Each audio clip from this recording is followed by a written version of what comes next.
श्रीमद् भगवद गीता अध्याय 16 दैवासुर संपद विभाग योग श्लोक 13 से 24 अर्थ सहित विस्तृत विवरण करेंगे।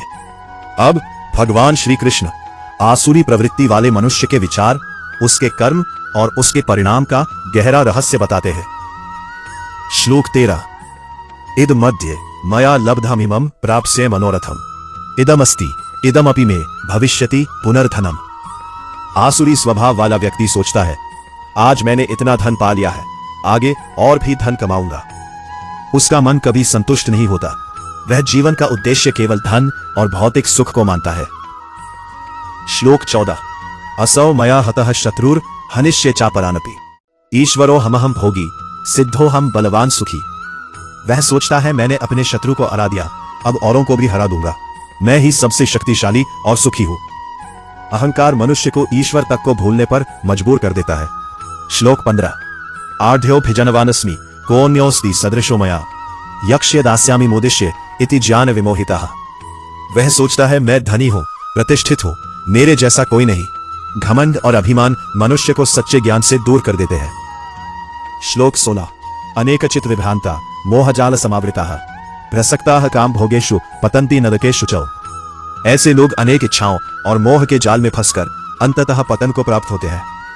असंयमित इच्छाएं मन की शांति छीन लेती है।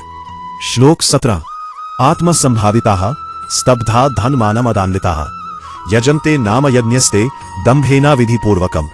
वे घमंड से भरे होते हैं और केवल दिखावे के लिए पूजा या यज्ञ करते हैं। भगवान बाहरी प्रदर्शन नहीं बल्कि सच्ची श्रद्धा को स्वीकार करते हैं। श्लोक 18 अहंकारम बलम दर्पम कामम क्रोधम च संश्रिताः माम आत्मपरदेहेषु प्रद्विषन्तो अभ्यसूयकाः। अहंकार, बल, घमंड, काम और क्रोध से भरे लोग अपने और दूसरों के भीतर स्थित परमात्मा का भी अनादर करते हैं। जो दूसरों का अपमान करता है वह वास्तव में भगवान की उपस्थिति का सम्मान नहीं करता। श्लोक 19 पानहम द्विषतः क्रूरान संसारेषु नराधमान क्षिपाम्य जस्रम अशुभानासुरीष्वेव योनिषु। भगवान कहते हैं कि ऐसे क्रूर और अधर्मी लोग बार बार आसुरी योनियों में जन्म लेते हैं। अधर्म का परिणाम दुख और पतन है। श्लोक 20 आसुरीन योनिमापन्ना मूढ़ा जन्मनि जन्मनि माम प्राप्यैव कौन्तेय ततो यान्त्यधमांगतिम। वे जन्म जन्म तक भगवान को प्राप्त नहीं कर पाते और अधोगति को प्राप्त होते हैं। भगवान से विमुख जीवन अंततः दुख की ओर ले जाता है। श्लोक 21 त्रिविधम नरकस्येदम द्वारम नाशनम आत्मनः काम क्रोधस्तथा लोभस्तस्मादेतत्त्रयम् त्यजेत। काम, क्रोध और लोभ ये तीन नरक के द्वार हैं, इसलिए इनका त्याग करना चाहिए। यही तीन दोष मनुष्य के अधिकांश दुखों और पतन का कारण बनते हैं।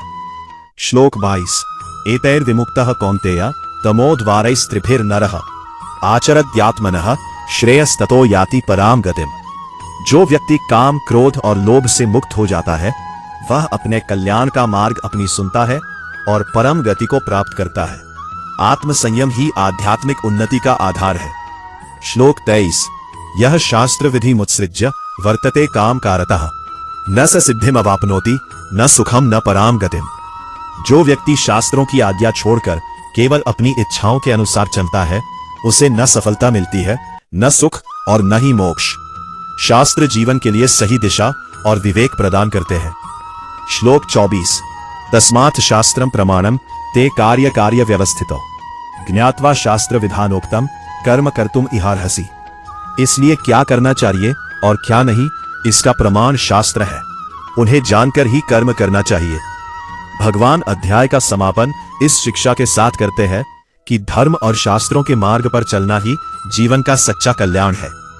इस भाग की मुख्य सीख है कि अहंकार, काम, क्रोध और लोभ पतन का कारण है। शास्त्रों के अनुसार जीवन जीने से सही मार्ग मिलता है। भगवान की भक्ति, विनम्रता और आत्मसंयम मनुष्य को मोक्ष की ओर ले जाते हैं। भगवान का संदेश स्पष्ट है, काम, क्रोध और लोभ का त्याग कर शास्त्रों के मार्ग पर चलने वाला ही सच्चा सुख और परम गति प्राप्त करता है। जय श्री कृष्ण।